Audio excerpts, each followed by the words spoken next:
The crash tore through the quiet morning without warning. A car lost control, tires screamed against the wet road, and a motorcycle slammed hard onto the pavement, leaving a man lying motionless in the middle of the street. For a moment, everything seemed to freeze, as if the world itself didn't quite know what to do next. Then people began to gather. They slowed down, looked, whispered to one another, but no one stepped forward. The warnings came quickly, soft but certain. It looked like trouble. It wasn't worth the risk.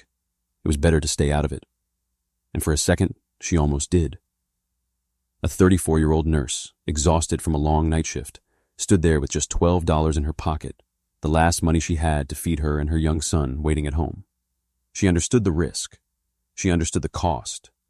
But as she looked at the man lying there, struggling for breath, something inside her refused to turn away. So she stepped forward.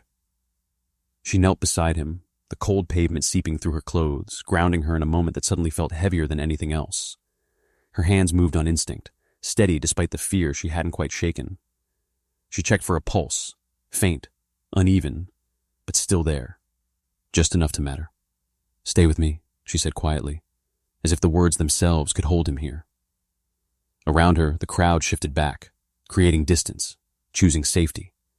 But she stayed, focused only on the fragile rhythm of a life not yet gone. And then, from somewhere beyond the fog, a low sound began to rise. At first distant, almost easy to ignore, until it wasn't.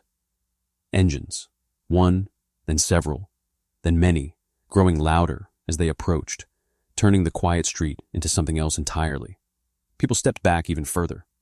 Doors began to close. The atmosphere changed. But she didn't move.